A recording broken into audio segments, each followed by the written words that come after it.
Welcome to Hallowed Hollow, the only community for Pandora's exiled and retired undead. I'm the town's lookout, TK Baha. Why don't you come on and find me, would you? Just follow the sound of the blind redneck zombie's voice.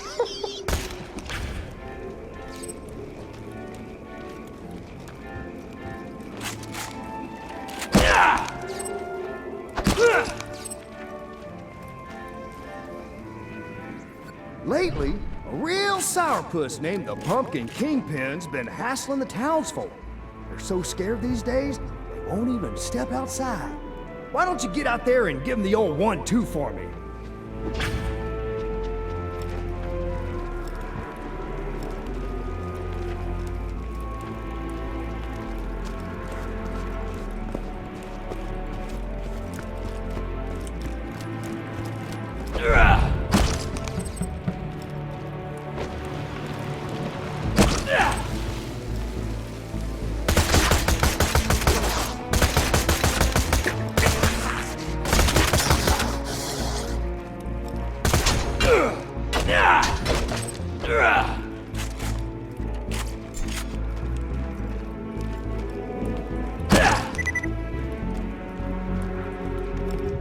Kingpin should be in that clearing on the other side of that gate.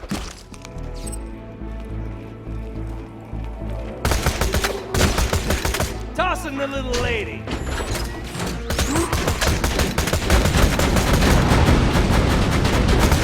Another sentry kill.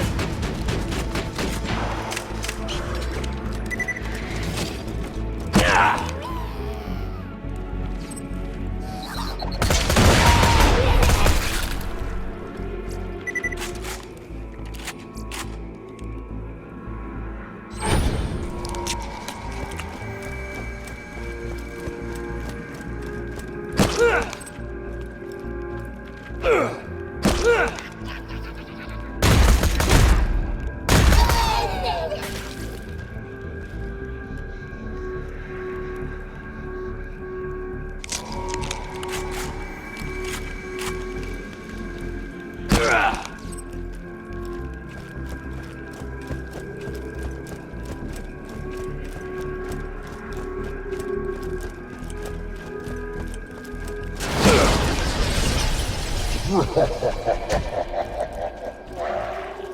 Oh, horseradish!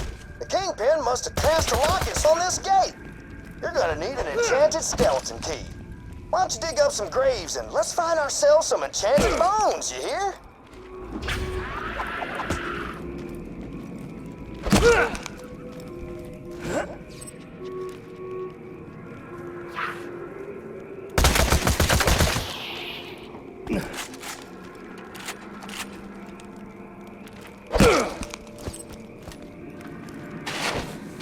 Dagnabbit. Folks buried there must have been normal type people. We're gonna need the bones of wizards to create a working skeleton key. Keep on looking.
You fellas meet the missus?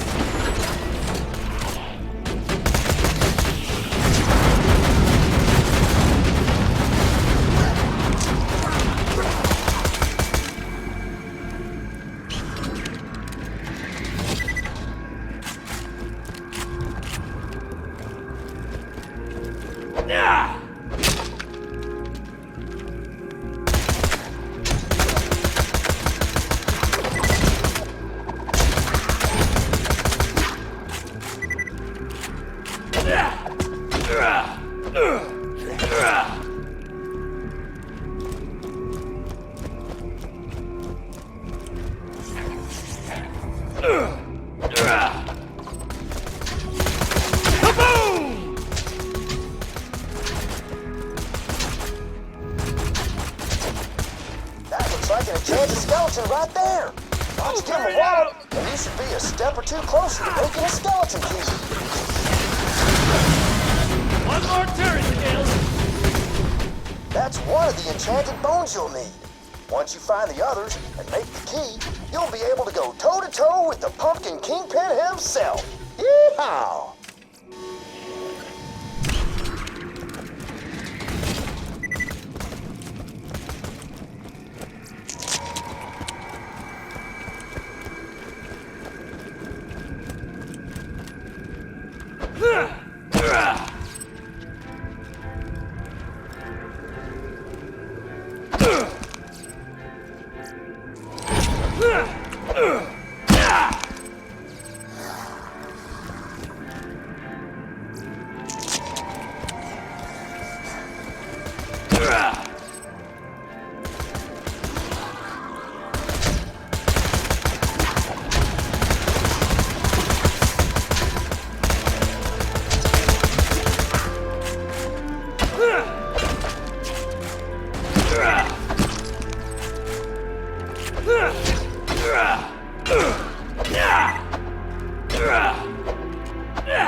Found another enchanted skeleton.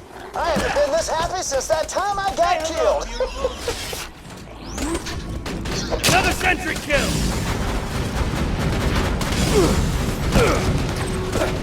Great! Only one more bone piece left. Then you can make yourself a skeleton key. You tell him, baby.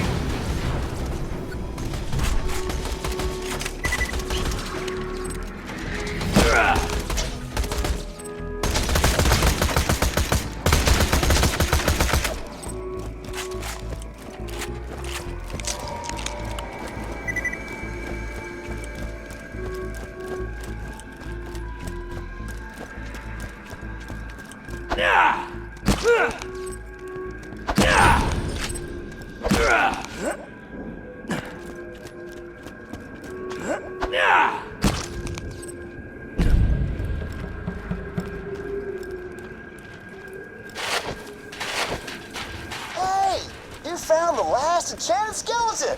Why don't you drop it quicker than an uncomfortable subject at a family dinner?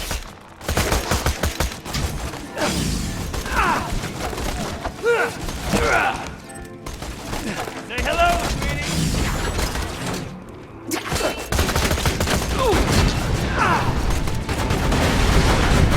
Nothing like a turret kill!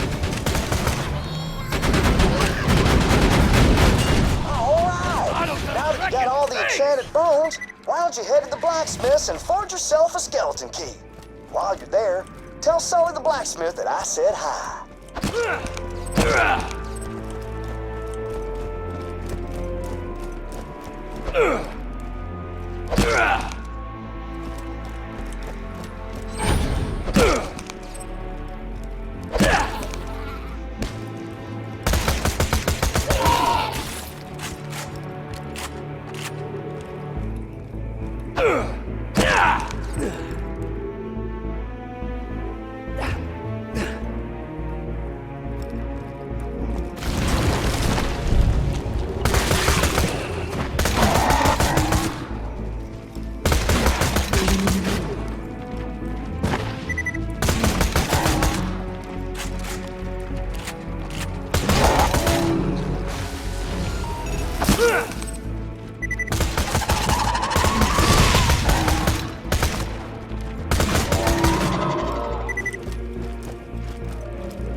Blacksmith's hammer to make the key.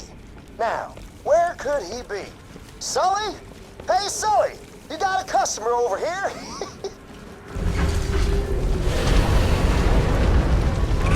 Oh, there he is! Why don't you ask him for his hammer, would you? I'm sure he'll hand it over if you ask him nicely.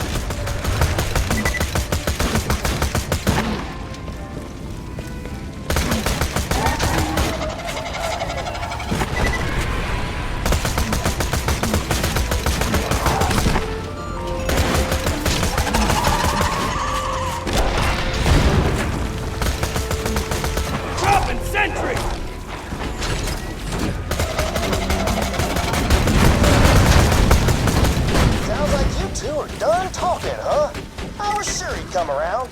Nevertheless, you better get that hammer from him.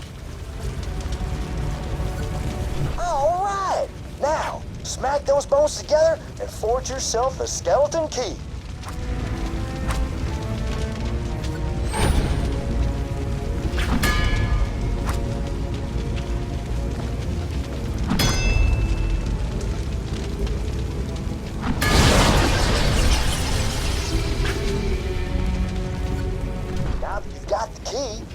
Find the Pumpkin Kingpin's lair and make the rivers run orange with pumpkin guts.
Take this!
It's a fine day, full of opportunity. Goodbye, friend. If you shop anywhere else...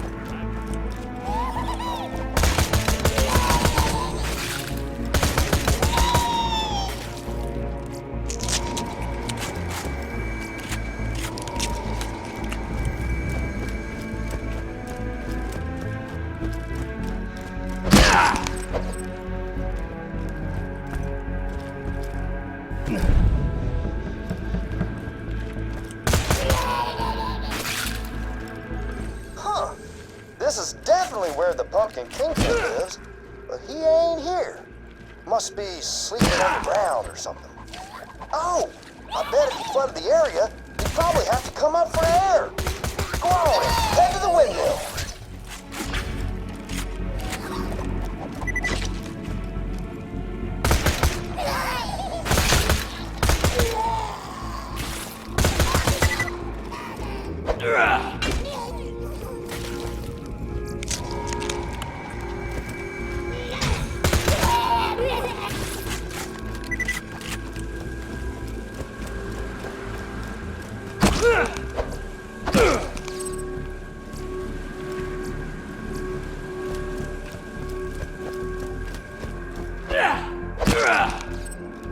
Windmill ain't working, is it?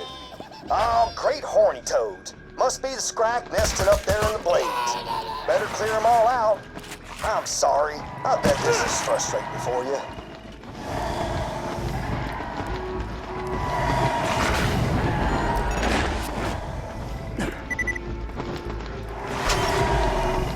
You fellas meet the missus?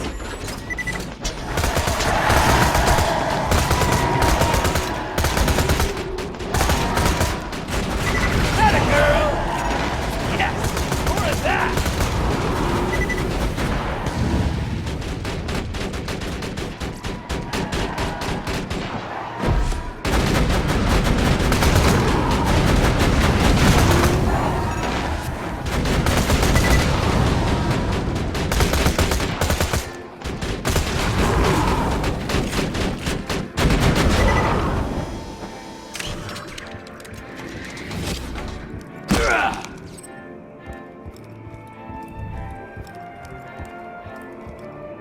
Those abominations there were made by good old Dr. Zed.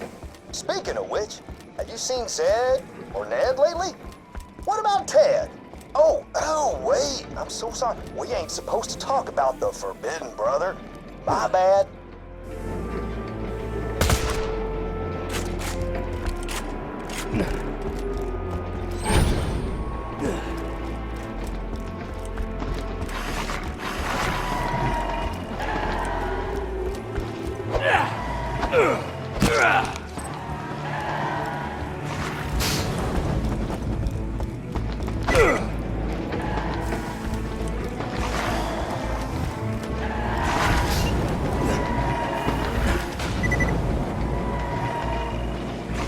The Spikos and Scrat tell legends of the creature who kicked him out of the Iridium Blight. Let's get to killing! Said there was a real big, small, or normal-sized man or woman, but that there was one to four of them. The legends are pretty vague.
Meet my lady friend.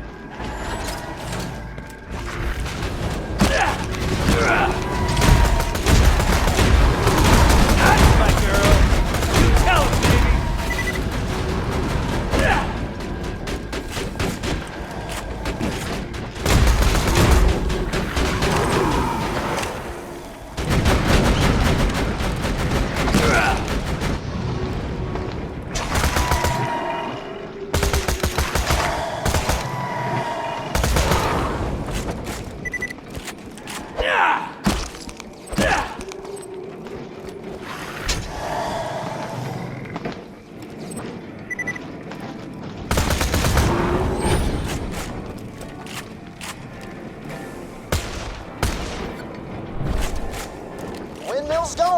So the blood's pumping and everything's ready for a final showdown with the Pumpkin Kingpin.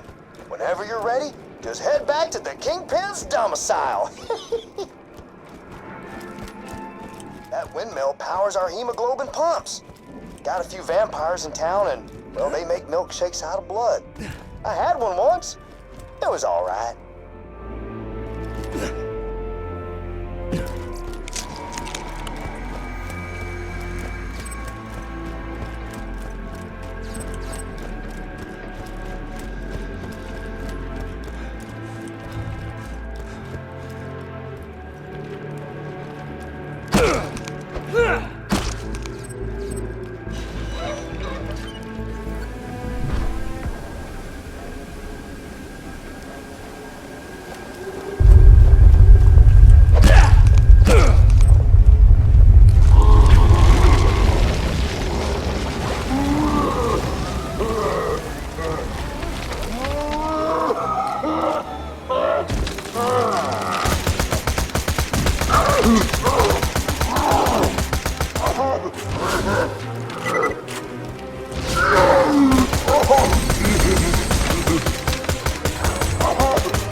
It's killing time!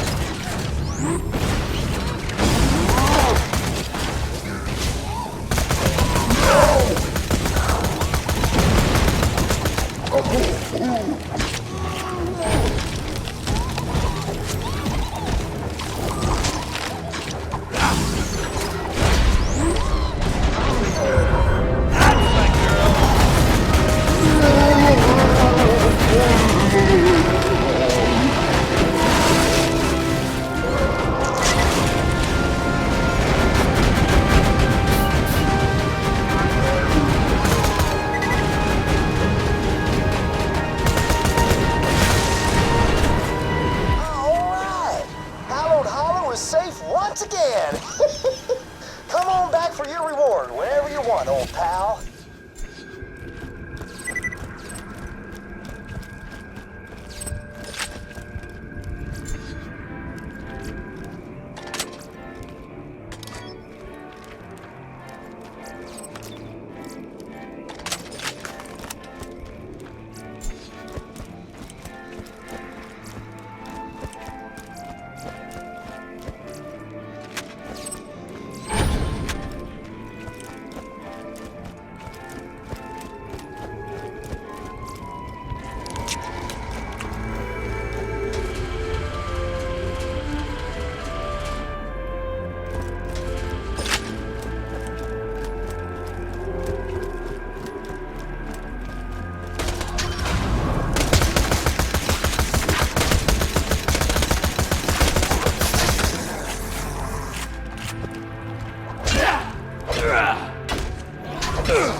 Thanks for coming on by, stranger.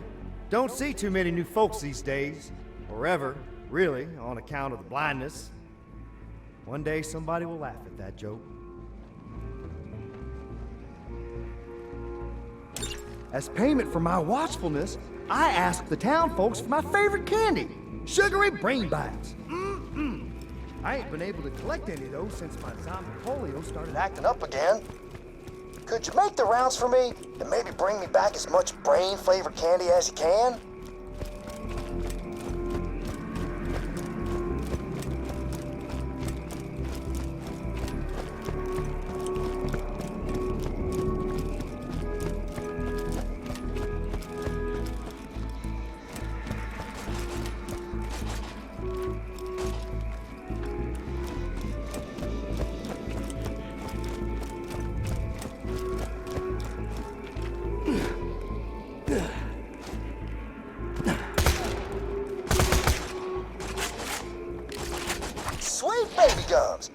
trying to wean myself off actual brains for a while now. And those candies there sure do the trick, don't they? Why don't you get me some more, would you?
Sugary brain bites got all the taste of brains without all the hassle of chasing and murdering and looking at your bloody hands screaming, "Oh God, what have I become?"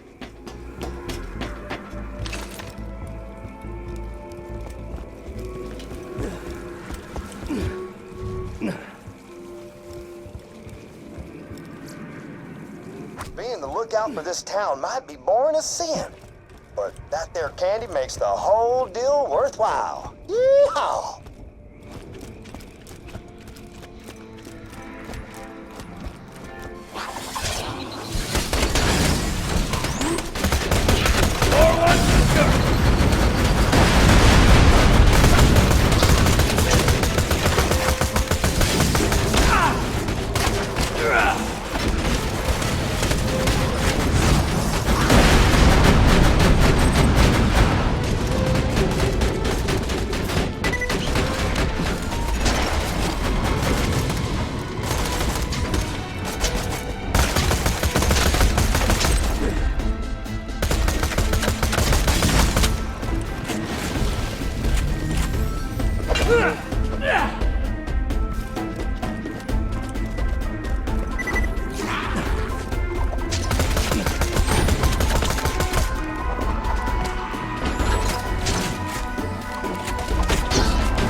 Got enough candy to keep me on a gray matter sugar high for months. Why don't you come on back?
Yay!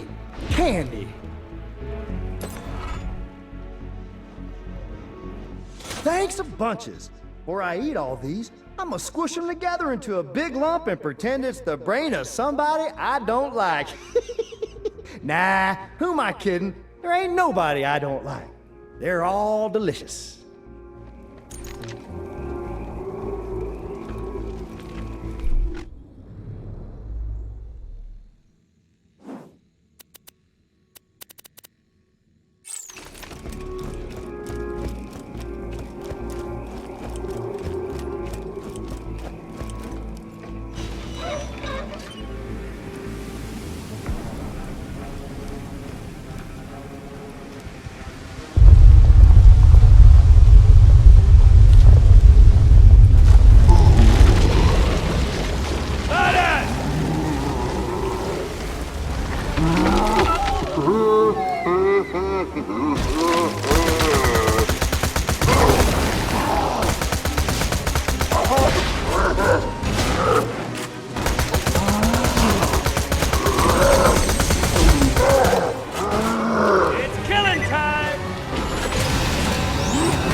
Wow, that's...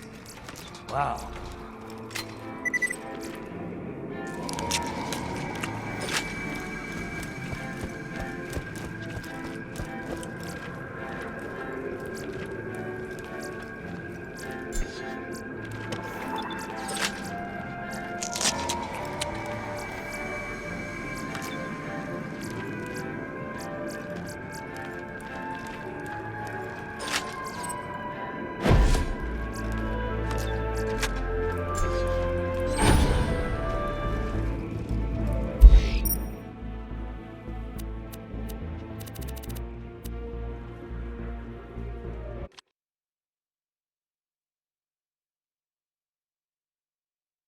Welcome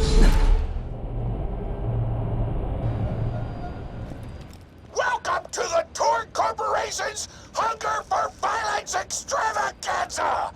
Tonight, we're gonna watch the Vault Hunter take on the Ravenous Wattle Gobbler! Nice to meet you.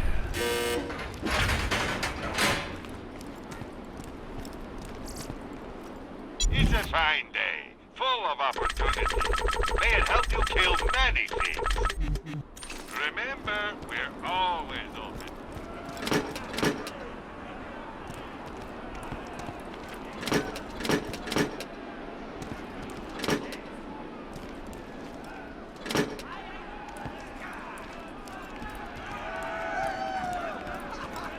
But first, I'm interviewing the only Torque contestant to survive a showdown with the Gobbler! Question time! How are you doing? What's your favorite color? Did you ever see that one movie about the dog who played basketball? Where did you have your first kiss? Did you ever see the sequel to the dog basketball movie where the dog went to space? And if so, which of the two do you prefer? Awesome! Another question. How do you feel about my facial hair? Thank you! How do you feel about the Vault Hunter's chances against the Ravenous Wattle Gobbler? Will they win? Will they die? Your thoughts! You don't sound confident! Further questions! Who is the most attractive person on Pandora? That's an awful thing to say! Ellie's like a 10! Try expanding your definition of beauty, you chump! No! I'm done talking to you! Your grasp on body politics is lacking at best! Oh, looks like we're out of time! We'll be right back after a word from our sponsor!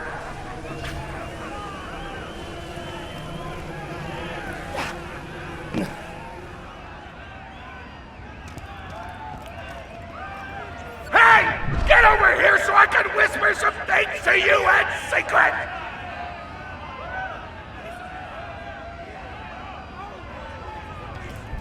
Real. The Gobbler fight is rigged. The Torque Board of Directors made the Gobbler unbeatable, so it eat all the contestants and get us a bunch of hits on the EchoNet. But I don't want you to die, cause you're cool, and oh crap, I'm not whispering anymore, my bad! You gotta get into the kitchen, kill everybody, and poison the Gobbler's food. Once the poison takes effect, you can kill him. Also, I want him dead so I can eat him! He looks delicious!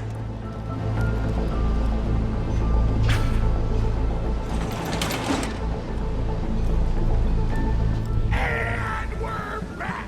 The Vault Hunter's in the kitchen, but today there's a new item on the menu. Murder! Vault Hunter, kill the chefs!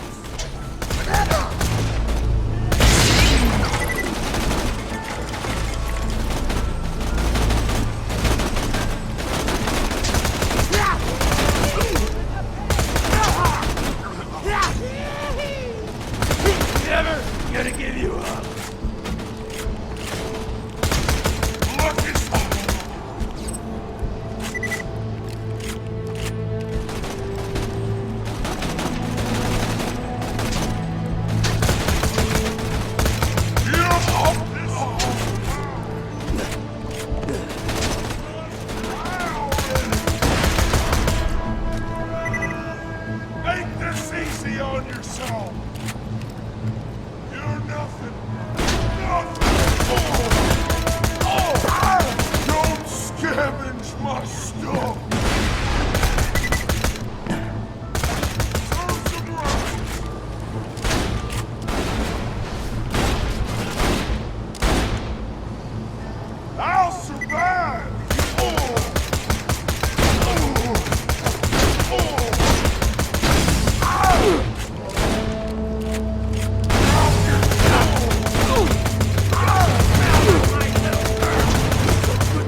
Torg's instructions, if you wish to stay alive. With the chef's dead, we can prepare our own meal for the Gobbler! Get to the freezer!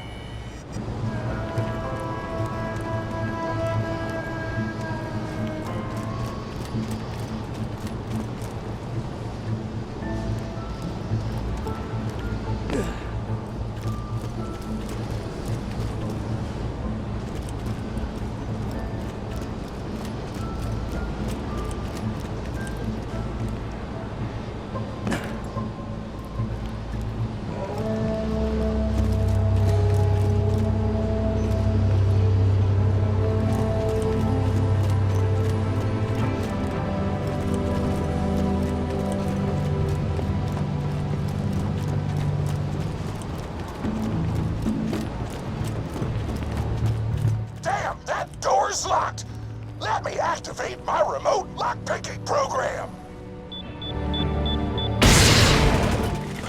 Another present! We do not allow contestants in the meat locker. Leave at once. We gotta choose some meat for the Gobbler's meal. Tug on the tastiest looking scat corpses. This is totally gonna get me fired, and I don't care!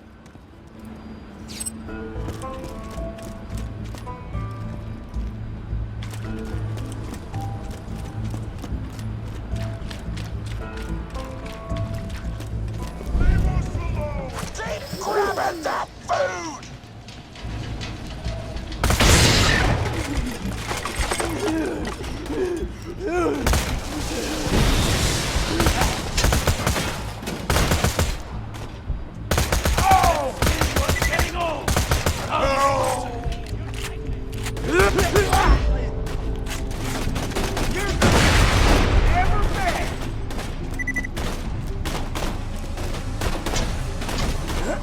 My mouth is watering!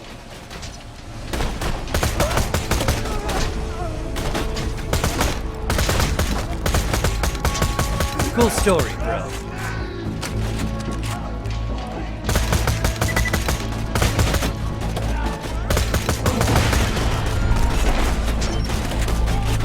You fellas meet the missus? That's right, let her mow you down!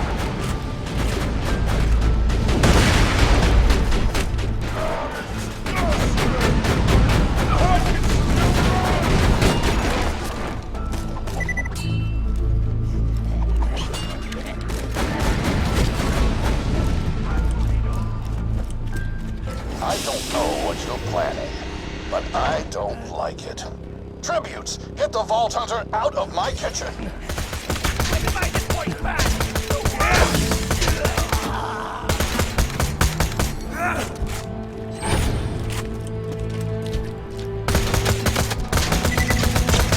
What the hell happened to my chicken? Keep it inside! You'll be fine!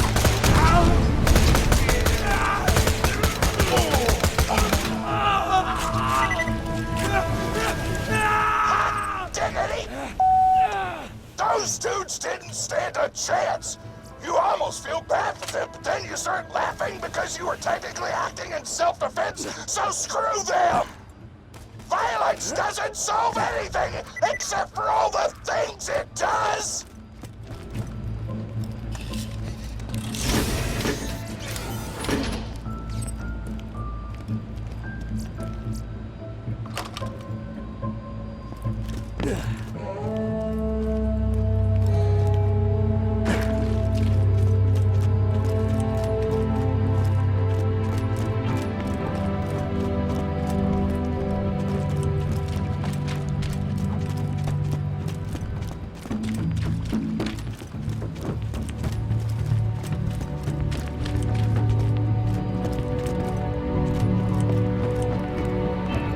Now to grind up the meat!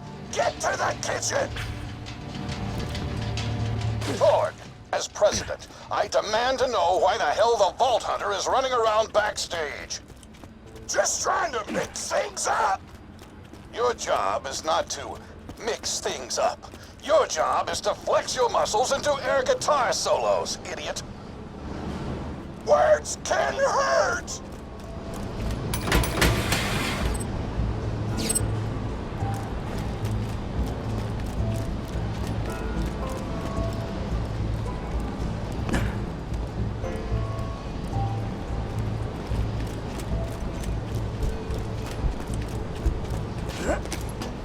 Let's get a grindin'!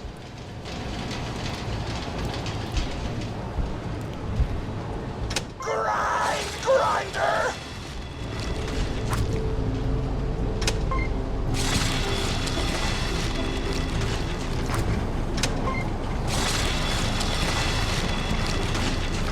Delicious! We're nearly done preparing the Gobbler's meal! With the meat prepared, we only need one more ingredient. Deadly poison! Head to the Stabber Jabber nests!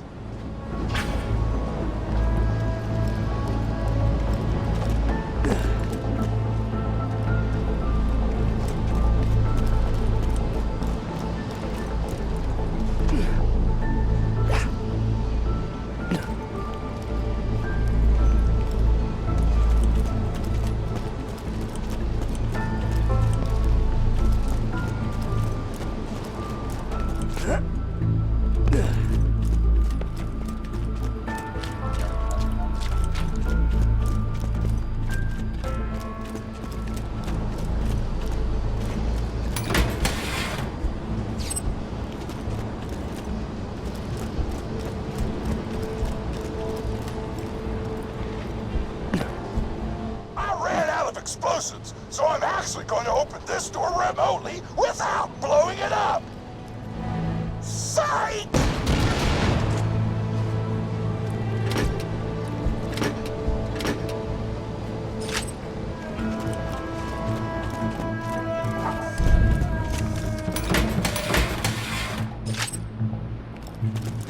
You know you're following an idiot, yes?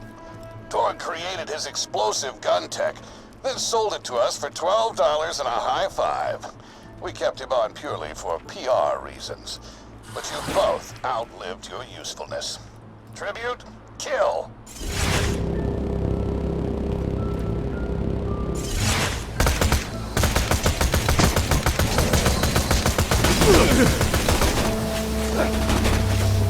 Wanna meet my girlfriend?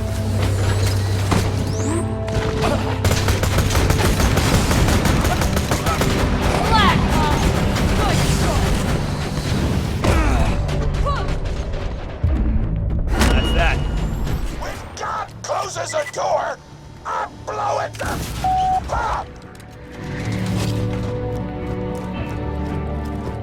Hey, make sure to get a slag weapon on the way!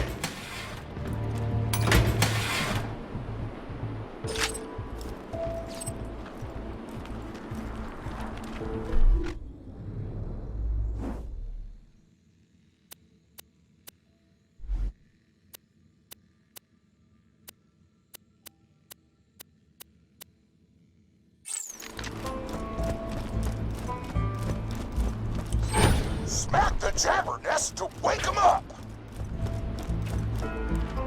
Alright, now slag the jabber!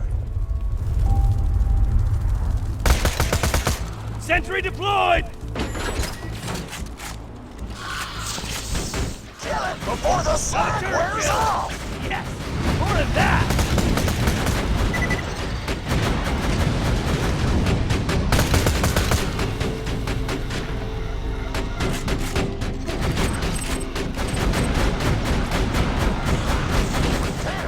A single slag jabber clip would be enough to kill a monster the size of a planet! Nothing like a Here turret! done! I can almost taste the Gobbler now!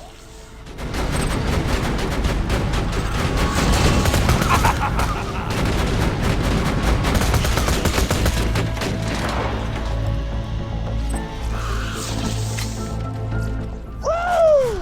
You got all the glands! Now pop them into the Gobbler's dinner and you'll be ready to fight them! Why do you insist on being a moron, Torg? This is why you lost a controlling share of your own company. I knew I should have killed you when I had the chance.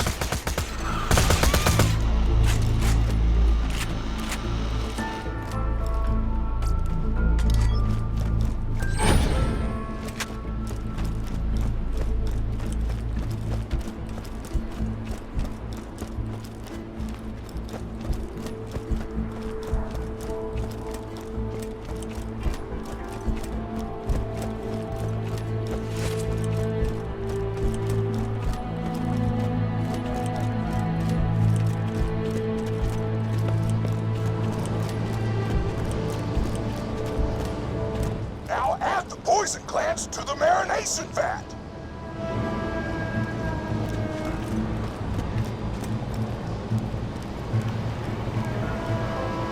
Hit that button to marinate the out of that meal.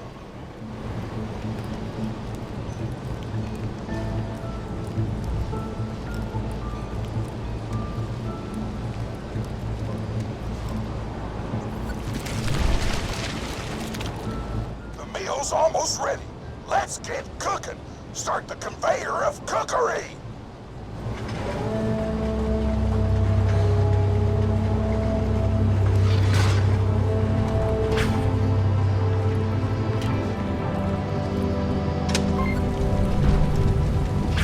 That's it. You've gone off script one too many times, Torg. Today's meal is canceled. Chefs, shut down that oven. We can't stop now! Protect the oven! I swear by my abdominal muscles, I will eat the ravenous Wattle Gobbler!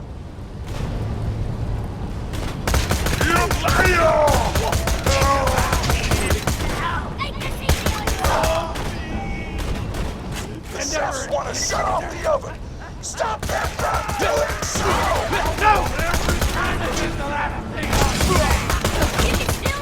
You fellas meet the missus?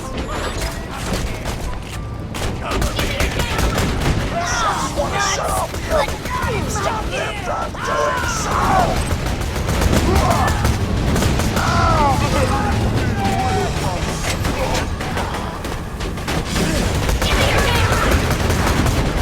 By the pricking of my buns! Something hungry this way comes! Everybody!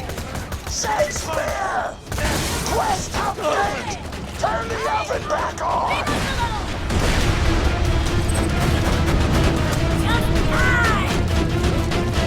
Don't let the chefs near the oven, or they'll switch it off! They shut down the oven! Our food is getting cold! Bury you with the bread of my past! Something hungry this way comes! Shakespeare!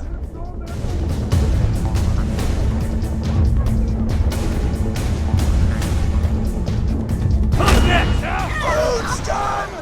Go get it! Commando apart! The commando! Get him! Shields are down!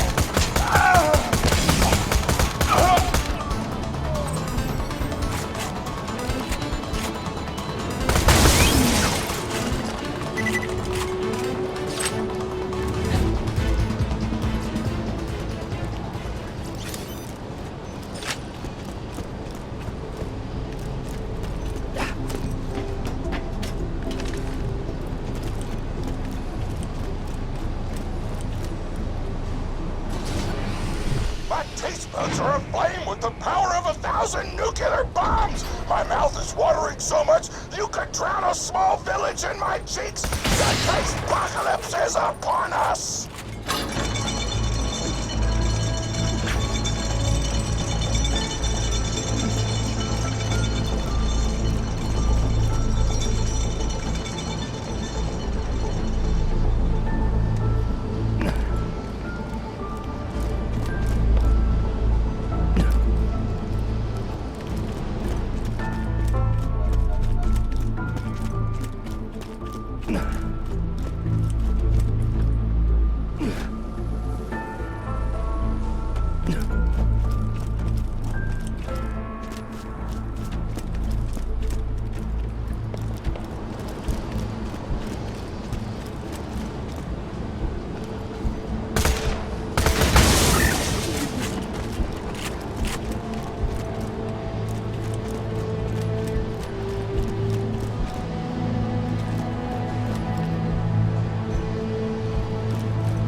Kill that Gobbler, Torg. It'll be your last meal. The board of directors and I can guarantee that.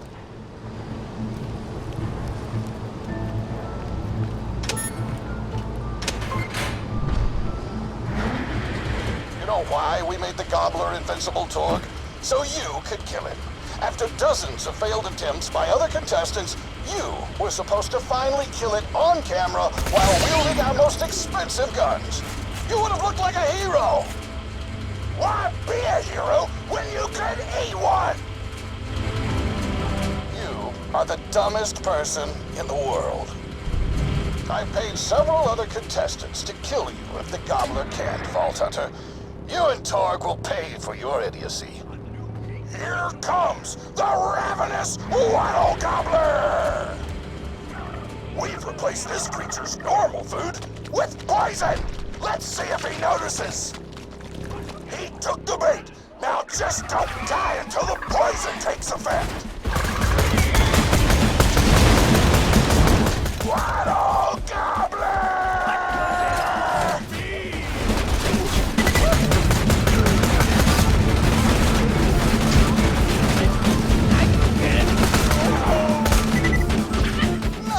Idiotic mercs! Don't shoot the Gobbler! Shoot the Vault Hunter! The poison's working! It's working! The Gobbler is killable! Let the taste apocalypse begin!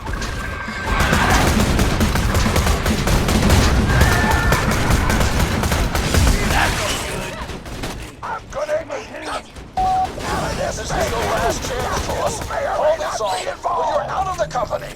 You just disobeyed a direct order from your president, Torg. You're dead. I am so scared! I know you can't tell because of the tone of my voice, but that was sarcastic! Anyway, come on back whenever, Vault Hunter! This fight's not over. Suck on that!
Today, I am thankful for big-ass monsters and the mercenaries who explode them. It almost brings a tear to your eye, but you hold back because you don't want to look like a wuss, but that's okay because real badasses cry too!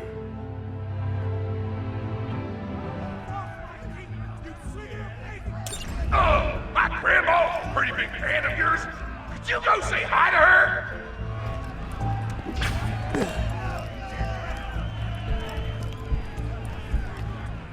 Oh man, it's the Vault Hunter! You are awesome! Didn't you fight Terramorphous? I fought a big creature like that once. He was a big whale squid with 100 tentacles. You ever fought anything with tentacles? Oh, of course you have. Terramorphous had tentacles, how silly of me. Now, where was I? I am so sorry. All right, the whale creature. His name was Blowhole the Apocalypse. I called him the Apocalypse for short. And he attacked my hometown of Tsunami's Edge when I was but a little girl. You ever been to Tsunami's Edge? Great town, nice beaches, great food, and the cost of living is just so low. Even being a single grandmother and working part-time in a scat meat processing factory, I was still able to provide for little Mr. Torg. We may not have been able to afford the finer things in life, like food, but we got by. After all, Mr. Torg and I didn't have anything but one another after that horrible gas leak blew up the iridium mine, killing my son and his lovely wife. From that day onward, my little Mr. Torg vowed to conquer explosions themselves in an effort to avenge his fallen parents. And ah, man, I've forgotten what I was talking about. Where was? Oh, right, the blowhole, the apocalypse. So anyway, I was wrestling blowhole to the ground, and I have my bicep curled around his blueberry throat. Blueberry? Sorry, I meant to say blubbery. I've got blueberries on the brain, I guess. I grow them in my backyard. Mr. Torg helped me plant them. Thanks again for that, grandson. I love you, Grandma! Anyway, I have my bicep around his blubbery throat, and Mr. Torg starts crying because he really likes whale squids and he doesn't want to see me hurt one. They are the princes of the ocean! So I let the whale go after giving it a punch in the eyeball so he'll remember me, and it swam away into the ocean. And then I had Mr. Torg drive me to the ice cream parlor. He got me Rocky Road, because Rocky Road's my favorite. I'm extremely partial to the way the marshmallows act like little landmines of flavor amidst the battleground of chocolate. What's your favorite flavor of ice cream? Is it pistachio? I bet it's pistachio. Oh, that reminds me! You'll never guess who I saw today! Pistachio the Amazing! He's a magician who studied under Crazy Earl, so he's got that weird mustache, you know, but I saw him make a rack hive disappear. A whole rack hive! I said to Mr. Torg, Mr. Torg, wasn't that amazing? And he said, yes, it was, Grandma. Didn't you say that, high five? You remember saying that? I remember, Grandma!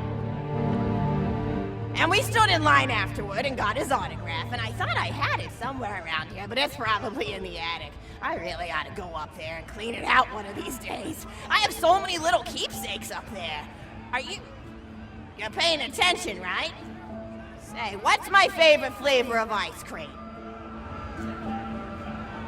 Oh, so you are listening. How wonderful. You're an even better listener than my old pet rack, Beasto.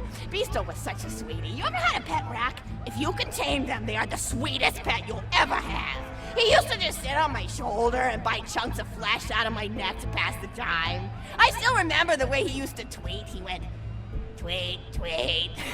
It was so cute. I had a conversation with him once. I said, Mr. Beasto. He liked being called Mr. Beasto. It made him feel like an aristocrat. I said, Mr. Beasto, you're looking very cute today. And he said, oh, thank you, that's so nice. Or he tweeted in a way that made me know that's how he felt. And then he lowered his little head like he was taking a bow. It was adorable. Beasto was my third pet rack. First I had Woody. He got hit by a train. Then I had Anita. She got shot up trying to take vengeance on the train that killed Woody. And then I found Beasto making little poops on the windmill outside our house. After Mr. Torg and I wrestled her to the ground, I did a flying pile driver off a nearby tower tree. Got him straight in the spine and brought him down. We brought him in and fed him some skag steaks until he decided he loved us. I still miss Beasto sometimes. He just died of old age. Rats don't live much longer than a few years, but I treasured the time we had together. Oh, poor Mr. Torg. When Beasto died, he cried for a week. The kids made fun of him at school, but I told him not to pay them any mind. Being in touch with your emotions is not a character flaw! That's right, high five. Is something wrong? You look confused, Vault Hunter. Oh, you probably haven't heard anyone call Mr. Torg high five before. The world may know him as Mr. Torg, but the Flexingtons always refer to him using his middle name. It's a Flexington family tradition, after all, to use your grandfather or grandmother's name as your own middle name. And my husband, High Five Flexington, God rest his soul, was the best grandfather Mr. Torg could have asked for before he passed. He taught Mr. Torg dang near everything he knew about firearms. Without High Five's teachings, I don't think the Torg Corporation would exist at all. Gosh, I still remember the first gun Mr. Torg tried to make after his parents died. A Jacobs shotgun with a stick of dynamite attached to the barrel. Torg nearly blew his face off, but he got up, dusted his mustache off, and swore that by the time he reached the age of 11, he would make a gun that fired explosions without killing the operator. And by golly, he did! It took a couple of dozen prototypes before he got the right combination of gun parts and explosives right. But once he did, woo-wee! I'll never forget the plume of smoke that used to be my neighbor's homestead. They were jerks though, so it's okay. Gosh, I've been talking your ear off for some time, haven't I? It's so kind of you to listen for this long. I've taken up too much of your time already. Please don't feel like you have to stick around any longer. As a matter of fact, take this for giving this old woman some company. Woo!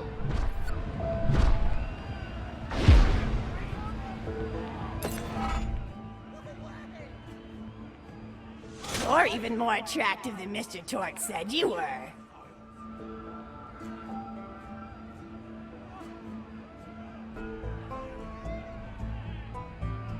I've got another story for you, but I'd like to tell it to all of your friends at once. An old lady like me has to save her voice, you know. Oh, you still want to talk with me? How incredibly sweet of you. Say, you'll never guess who I saw today. Captain Scarlet.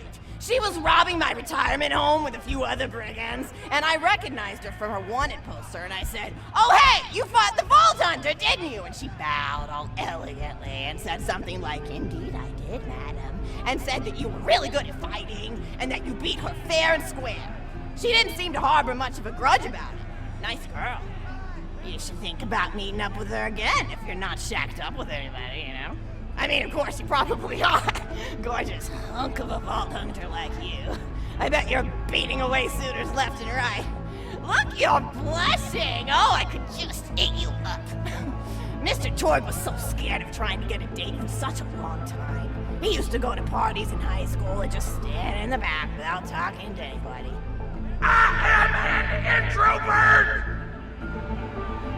I tried to tell him, I said, don't worry about chasing love. If you chase your dreams, then love will follow. See, that's the thing people don't get. You watch Echo films and they're just awful. They teach you that the only way to be with someone is just to pursue them over and over until they decide they like you. In reality, you know when you like someone almost immediately. You can't really convince somebody to fall in love with you. You just look like a stalker. But if you do things that you're interested in, like making guns that explode or killing mercenaries, then people will see that confidence and skill you have and they'll be attracted to it. There's always a fine line between that kind of confidence and narcissism, you know? There's nothing worse than somebody who wants to be famous. I remember when Mr. Torgue first sold his weapons tech to that board of directors, he was pretty egocentric for a while. Taking pictures of himself and posting them to the EchoNet all the time, trying to hobnob with every celebrity that used his weapons. He came back home one day with a supermodel under each arm, and I said, "Mr. Torgue, what are you doing? You've lost sight of who you are. It's been weeks since you actually created a new gun," I said. And it was true. He'd been more obsessed with being well known for doing something great than with actually doing something great. It was a dark point in my life. Thankfully, High Five listened to me and got to work on what would eventually become the Kerblaster. You a fan of the Kerblaster? That was always my favorite. That and the Flacker, which I know a lot of people hate. But there's more to combat than just brute efficiency in this old lady's eyes. Style counts for something. And there's nothing quite like filling the air with tiny little explosions. It's like a fireworks show, except the deaths aren't as sad and unexpected. Actually, that reminds me, now that you're here, I wanted to throw some ideas at you for feedback. I'm a playwright in my spare time, and I'm trying to write a story about an up-and-coming tournament fighter who tries to find love in a gladiatorial arena. And I figure you've got a lot of experience, so your feedback could really be valuable. So the play is called Broken Hearts and Broken Necks. Scene 1. Fade in on an arena, just after a battle. Body parts litter the stage. A lone warrior stands in the middle of the stage, a spotlight illuminating her blood-stained armor. She stands, holding her sword triumphantly aloft. Valkyrie. Is there no warrior who can challenge me? Must I be destined to spend my life as the strongest, the bravest, the most invincible warrior this galaxy has seen? For I am Valkyrie, scourge of the gladiatorial games! Exhort Valkyrie as she shakes her head in despair. From stage left, enter Noda. a janitor with a heavy heart and an even heavier conscience. He begins sweeping the body parts into a bin, which is colored green, and remember that because that's a symbolic color, until melancholy overtakes him. He drops his bush broom to the floor and falls to his knees before delivering a heart-wrenching soliloquy. The blood cannot be washed away. Not before and not now. Even as I attempt to escape the past which haunts me still. Must I live forever as a fraud, sweeping up the trash of others to hide my shame and avoid my pursuers? Must I forever remain on the periphery of joyful combat, ever watchful but never participating? Then, with the clatter of armor, Valkyrie re-enters the stage right. Valkyrie. Good morrow, lowly janitor. I heard a noise and thought it worth investigating. Oh, great Valkyrie, 'twas nothing but the wails of those souls you released from their bodies tonight. Souls that wail in agony as they fly upward to Valhalla. Fools! What have they to wail about? Their agonies are over, ended at the point of my sword. Mine, however, have only yet begun. For it is lonely at the top, and an unchallenged life is a boring one. No doubt, listen. If only I were able to tell her my true identity, I would give her a fight she would not soon forget. Back to Valkyrie. Yes, ma'am, boredom is the true tragedy. May you one day find challenge in combat. Stupid. Nodon picks up a giant two-armed bastard sword with almost no effort. Valkyrie, listen. What is this? Excellent. Stage left. Valkyrie. What strength this janitor possessed? Who is he to pick up a bastard sword with but 2 fingers? What hidden power does he hold? What secrets does he keep? I will endeavor to uncover his past, in the hopes that our swords may cross in battle! Excellent. End of scene. Scene 2. The interior of the governor's house. The table is set with myriad teas and biscuits. Oh, I'm so sorry. I didn't even ask you for the feedback on the first scene. Did you like it?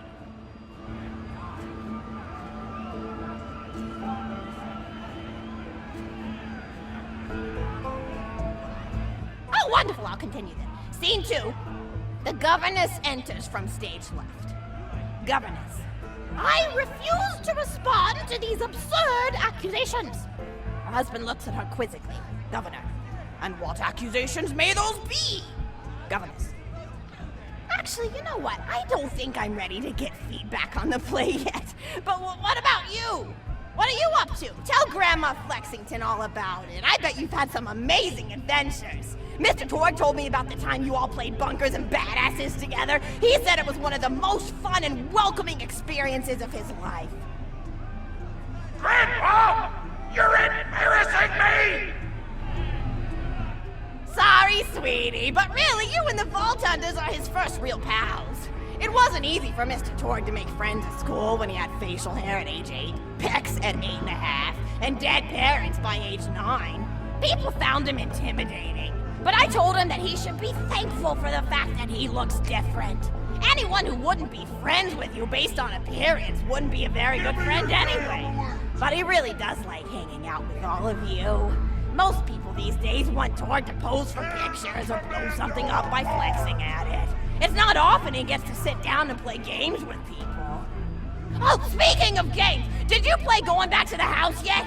It's a new echo simulation about exploring a log cabin you lived in when you were a kid. There's no violence or anything. You just walk around looking at cereal boxes and remembering people you made out with. I really like where Echo Sims have gone in the past few years, don't you? There seem to be a lot more of them with interesting things to do beyond shooting people, and the writing has gotten so tired besides. For instance, did you ever play The Samurai's Marker? The whole game's story was delivered through haiku. Did Zero write it or something? No, I'm just joshing. I know you're too busy for that.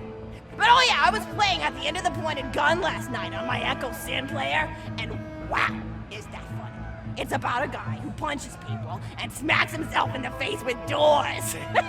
Easily one of the best punch-related comedy sims ever. But oh, I'm really looking forward to this game called Robot Hunter Assault Squadron, which is this big randomized survival game about throwing bottles at trees and accidentally scaring birds. In the demo version, I scared a bird so hard it died. 10 out of 10 in my book. But what kind of things do you do for fun? You play any sports? You look like you might be into some of the more extreme stuff, like spine hurdling or psycho head volleyball. I knew an athlete a lot like you when I was younger. Her name was Nijo, and she was especially gifted at the giblet toss. That's an old pastime we had back when I was younger. Idea was you punch a convict, and then see how far you could make their viscera fly across a big field. You got points based on distance and the size of the viscera. She won the final round of the giblet toss championship by getting a left eyeball to cross the 300-meter mark. They said she was juicing with iridium, but I think they were just angry that she dethroned the reigning champ, misogynistic Jeff. People really liked him for some reason. Hey, what's your favorite food? Mine's burgers, personally. People look at you like you're a pleb or something when you say you like burgers, but just think of all the things you can do with them. You can change out the patty, play around with the toppings, change what sides you have. You ever have a burger with veggie chips? Gosh, I all but forgot about fries for about a year after I discovered the veggie chip combo. And I'm not a vegetarian or anything, but those veggie patties they make on the more upper-class worlds are crazy good. Better than real meat if you cook it right. Mr. Torg tried to be vegetarian once after he saw a fluff bear get run over by a truck. How long do you last again? 12 seconds! Barely even finished the word vegetarian before he lunged at a skag chew I was holding in my left hand. Nearly lost a finger. Granted, he's always been partial to skag chews or skag bacon. Don't know why, since I always felt like skags tasted like old tires and vomit. But to each his own. Taste is a funny thing. People say your taste buds get more refined as time goes on, but they actually get worse and worse. So when Mr. Torg used to refuse vegetables as a kid, it's because he was actually tasting how awful they were. When we old folks eat vegetables, we're only okay with it because we can't taste all the gross vitamins and stuff. Granted, vitamins are what have kept me going for as long as I've been going. You get enough B12 in your system and you can headbutt a freight train without so much as a bruise. That reminds me, I need to get my pills ready for the rest of the week. I have one of those little metal containers split into different sections for each day. It's really helpful. And the sides are sharp enough that I can use it to ward off burglars if I need to. What else do I have to do this week? Probably head to the bazaar, pick up some frozen spider head flanks. Gotta bring my coat though, because it gets kind of chilly in the freezer section. What else do I need? I need Schwartzman's candy drops. Gosh, those are delicious. They're so smooth and sweet. Just thinking about them, I could go for one right now, couldn't you? Do you think you could go find me one?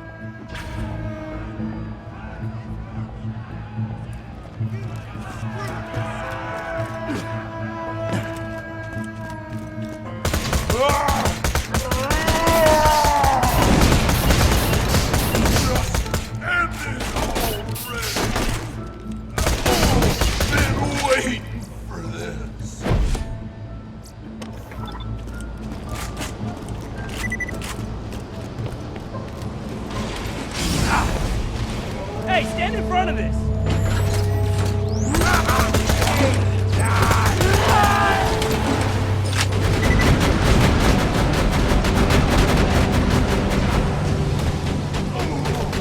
You can still stop it! Oh, please, me alone.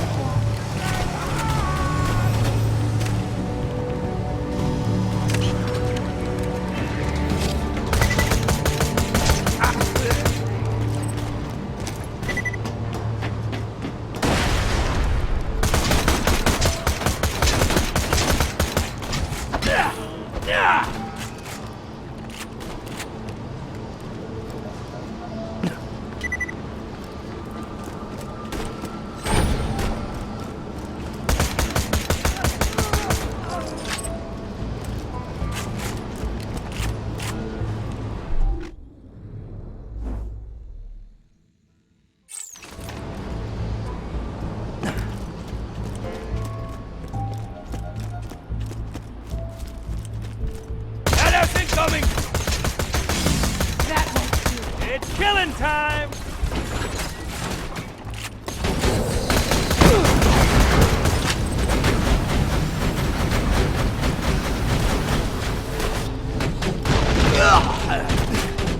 Bring it!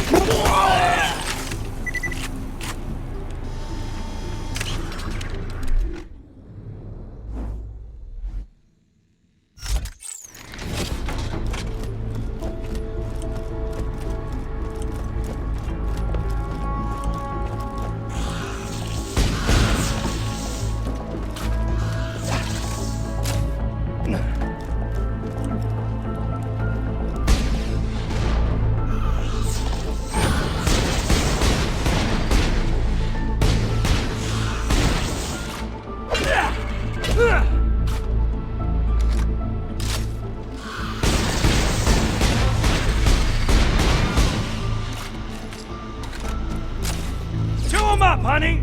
That's a Schwartzman candy drop. Grab it for me, will ya? Oh, I can taste it already.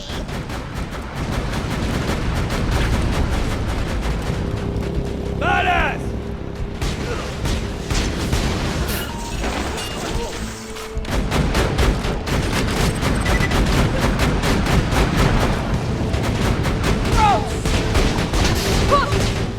That feel good, huh?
Wonderful! Bring it back here and I'll finish my story.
Later while sitting by the fireplace telling Mr. Torg stories of days gone by. There's just nothing like a good roaring fireplace, is there? Something healing and safe. Maybe that's why our family likes explosions so much. They're basically just big fireplaces. Every explosion feels just like coming home. Oh, maybe that'd be a good slogan for the tour corporation. Don't you think, High Five? Oh, don't be silly. It's a wonderful slogan and you know it. I used to come up with slogans for a living when I was in my teens. I came up with the jingle for Professor Gunsight's Can't Miss Scopes. How'd it go again? Oh, yeah! If you try to shoot but you miss a lot, then give Professor Gunsight's Scopes a shot. Ha! And then they played a gunshot sound effect and someone going, ah! It was cute. But gosh, I've been talking for a while now, haven't I? Thanks for bringing your friends to listen to an old woman ramble for a while. I can't tell you how great it is to have somebody new to talk to, especially a Vault Hunter. Oh, and one more thing! No, actually, that could probably wait. Just something about vaults and the end of the universe. Anyway, here. I always spoil my friends, just like I spoiled my grandson.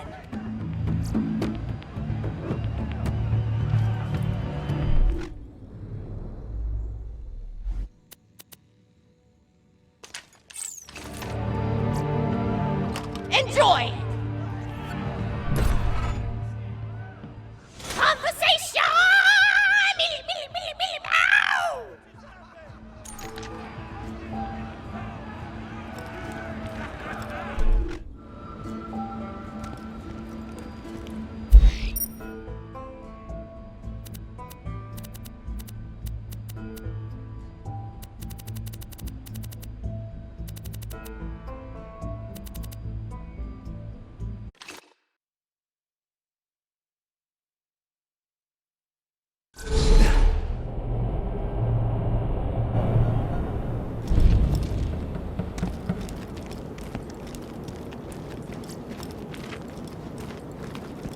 Hey, happy Mercenary Day.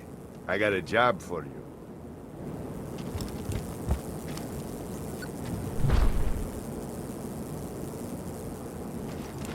You ever been to Gingerton? Place sucks, full of laughing and singing. They're good customers, though, and they haven't responded about the shipment of guns I sent them by train.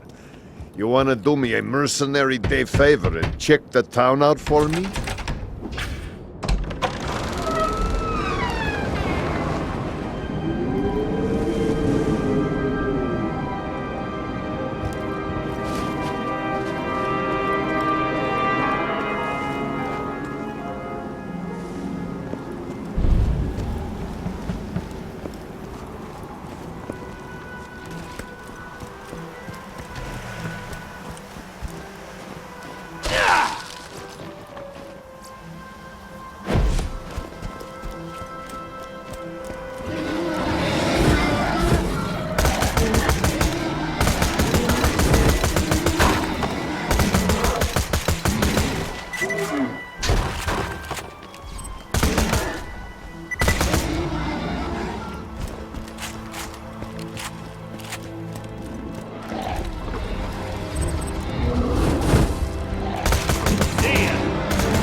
Town's frozen?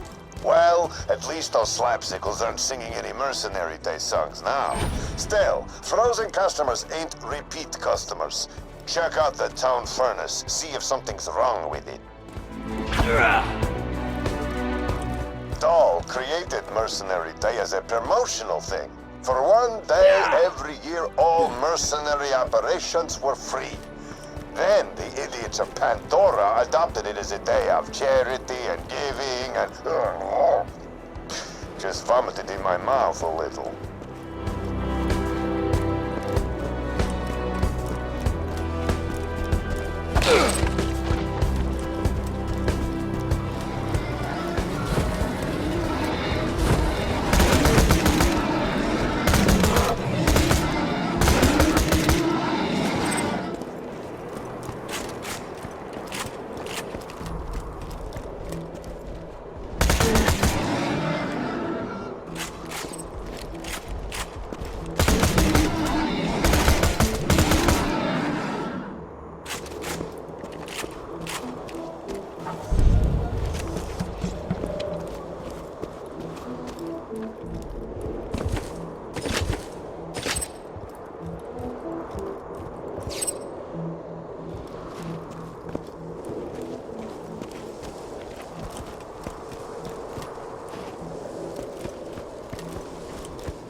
Looks like it's out of coal.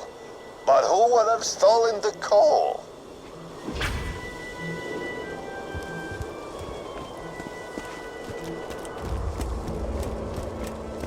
Gingerton is now my domain, warm blood. Children, get Frosty. Crap! Tiny snowman!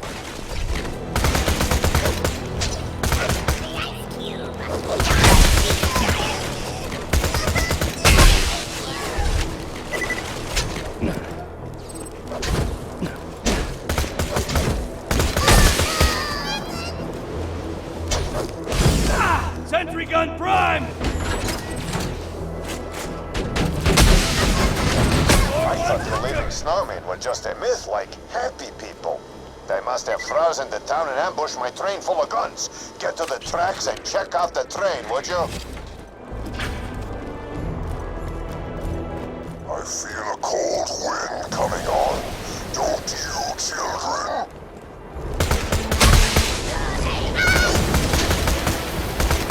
Shakalaka!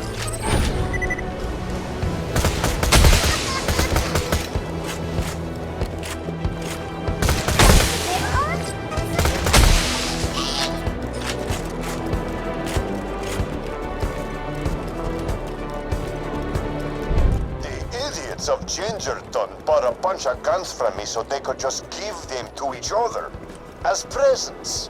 Whatever. If they're so nice, how come they're frozen? Checkmate. Meet my lady friend. Nothing like a turkey kid.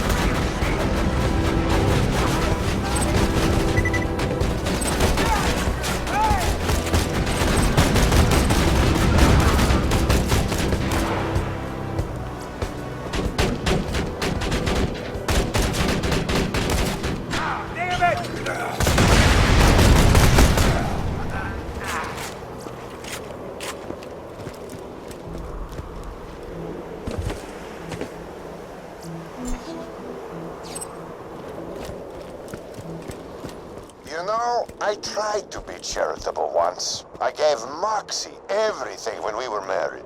You know she's why I'm fat, right? She said, Marcus, make your enemies underestimate you. If you're ruthless, look fat. If you're smart, look sexy. Great girl. Miss her sometimes.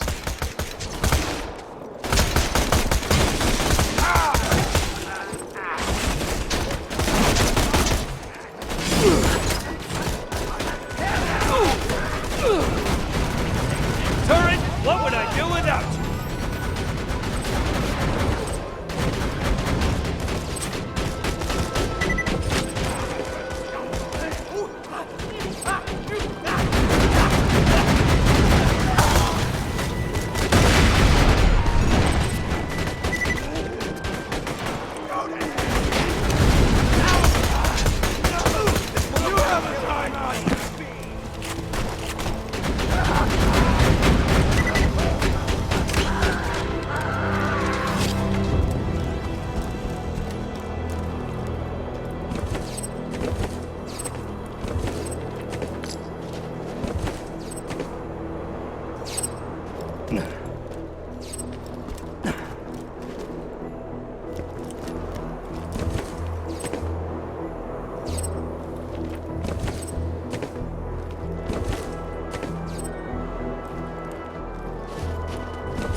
Those bandits are stealing my guns. Take them out. I can take it!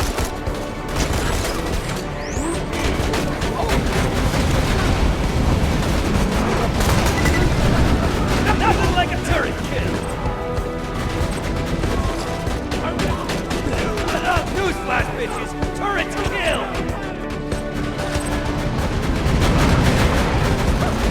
That guy zero, turret a whole bunch! Why you murderers? Newsflash, bitches! Turret kill! Atta girl!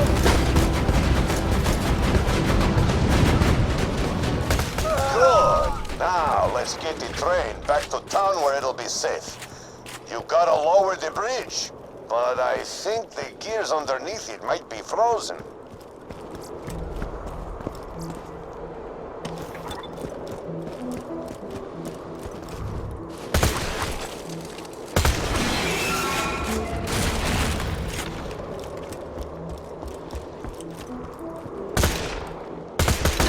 Tracks clear?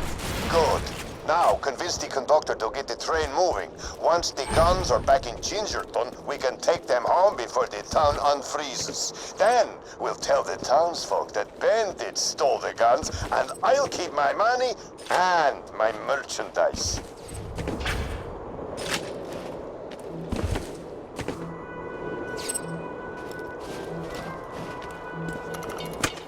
Thanks for protecting my train, doll. I can get this stuff back to Gingerton, but I'm afraid I can't go anywhere unless I got you nearby for protection. Just stay close and we'll get moving. Come on now, we gotta keep this train on schedule.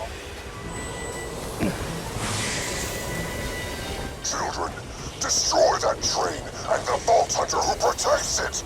Turn them into a frozen badassicle.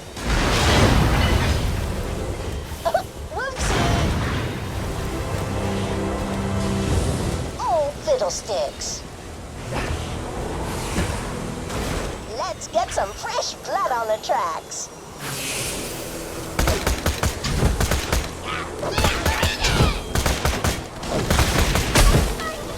I control everything, foolish Vault Hunter. The bandits, the snowmen, the elements themselves. Your mercenary gift is a futile death. Dropping sentry!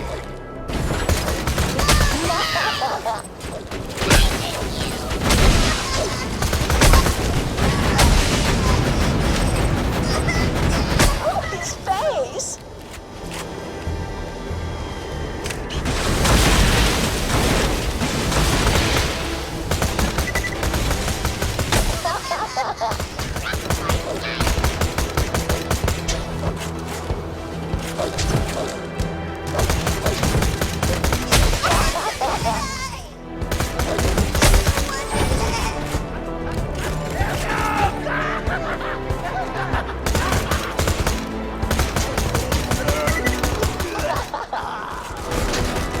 Sentry gun prime!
this train.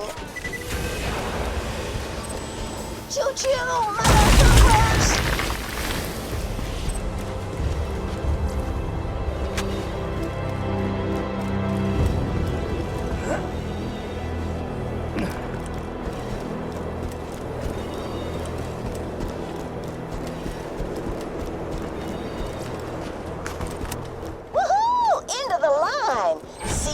Sailor, I'll knit you something real nice. Dump the coal. After the ton unfreezes, we can steal my guns back and escape.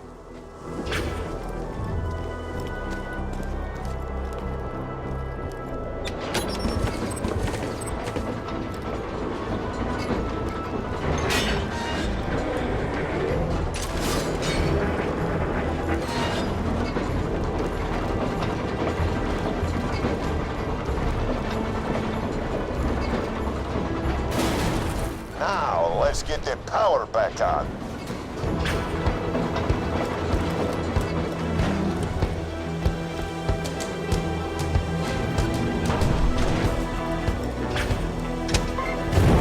All right, now let's get out of here before the townsfolk wake up. I'm alive! You saved us! Thank you, Vault Hunter. Thank you, Marcus. Crap.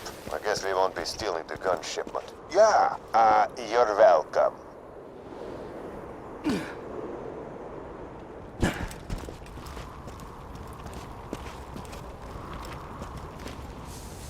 The giant snowman who froze our town won't take kindly to your saving us.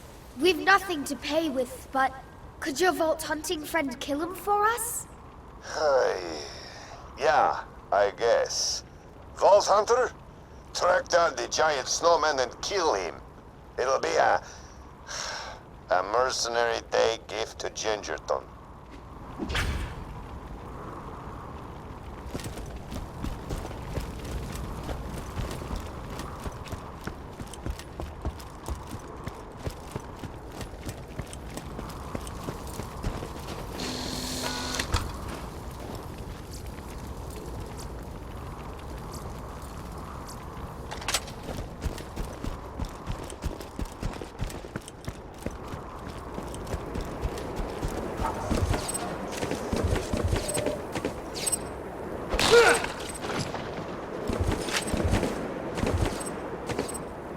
What are you doing? Get away from the lake! I just want to be left alone so I can kill everybody after you leave!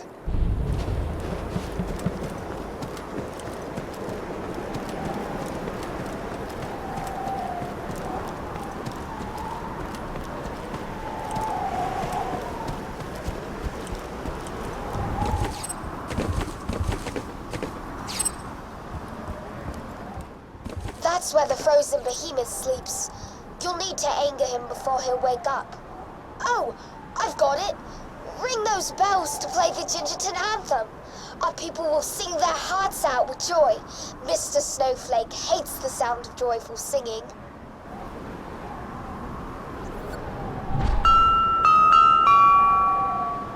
Do you hear that, snowman? You may freeze our town, but you may never freeze our hearts. No! Not the cheerful singing! I hate cheerful singing! Make it stop!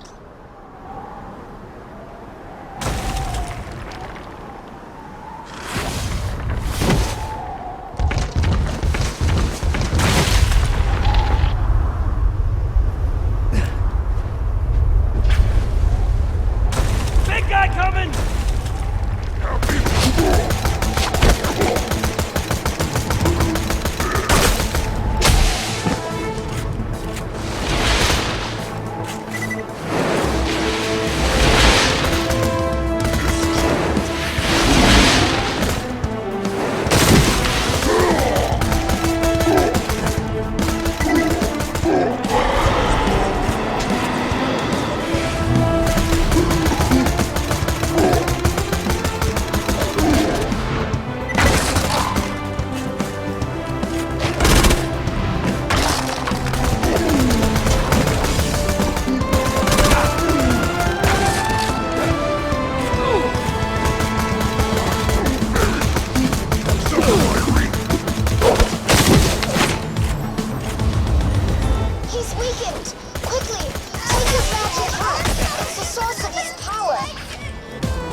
You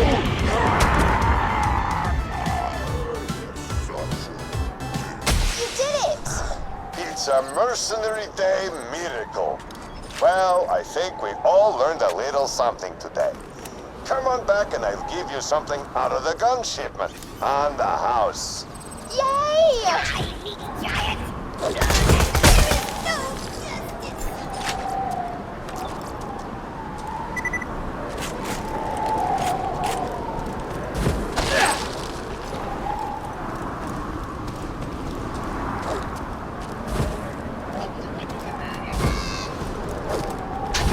I'll freeze those thieves! How'd that feel, huh?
Bless us, everyone. Oi, Governor! I've got a problem. I got to deliver these Mercenary Day presents to the townsfolk, but me legs ain't what they was. Could you drop them off for me?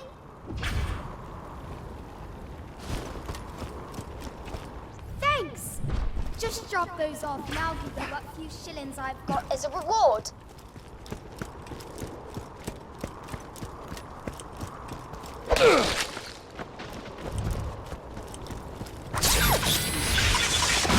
Bandit death impending.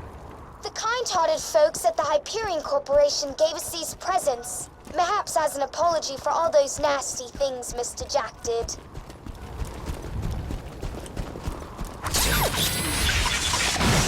Mission success imminent. Really really gives you hope, doesn't it?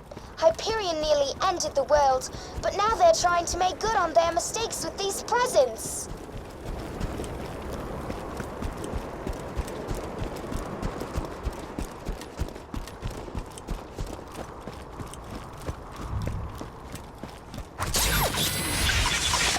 And death impending. I wonder what's inside. They look like toy robots.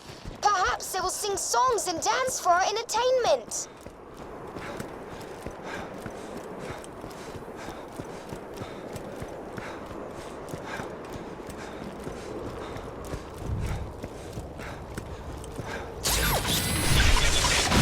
Success.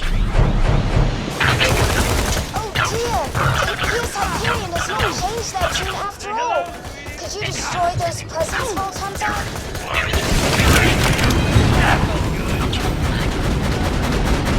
You're heating up, baby! I suppose I understand why they wanted us dead.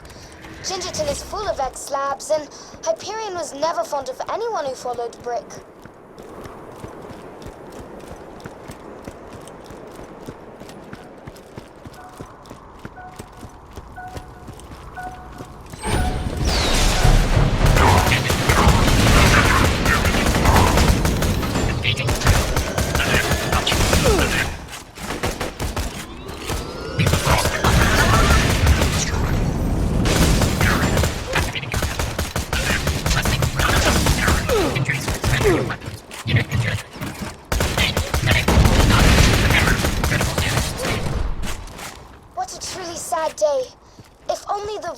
Would have befriended us. Oh, the fun times we would have had.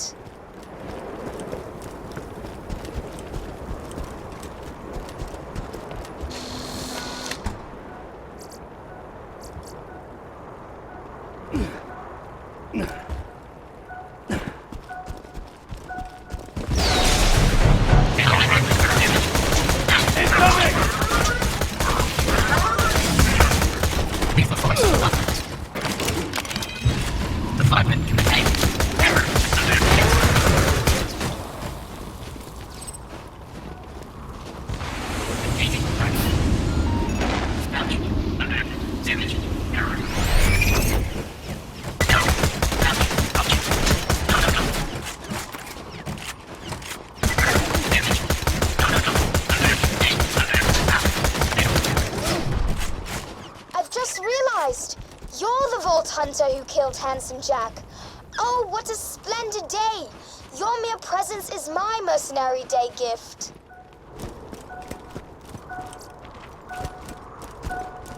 Now you be careful, honey.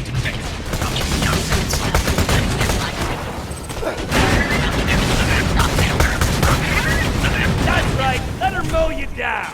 Wonderful, Vault Hunter! Mercenary Day is saved! Return to me at your leisure. He wanted me to sing my heart out.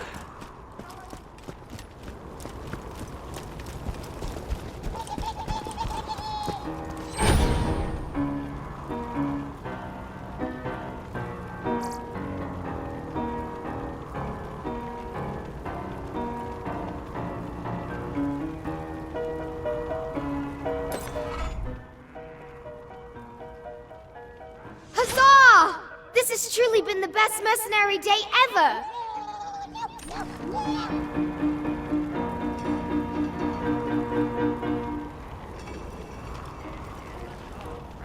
My Mercenary Day gift last year was rickets.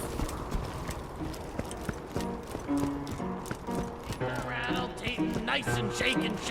Soon my nasal spray will be 3 midget fillets, warming up my tummy just like my mummy. Oh, who are you today, tonight?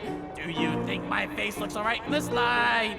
Sometimes I think maybe I should drink, but then I feel a sudden that maybe I should summon someone to feed me that will never leave me. But then I'll be not who I say is me. But then a little bee said to me, it's better to transcend reality. So though I may be very senseless, I can keenly see great immenses. Doodle, all the noodles come to play with me.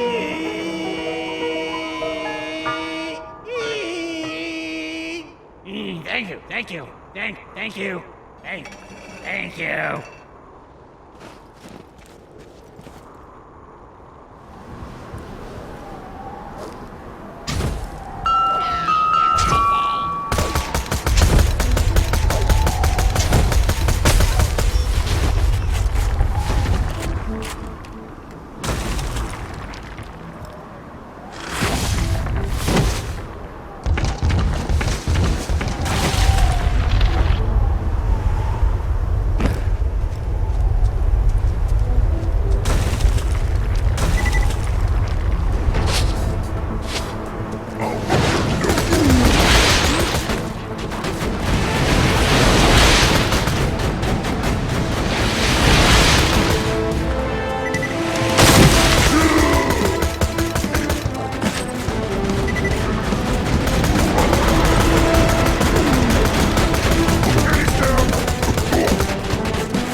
Now that's amazing.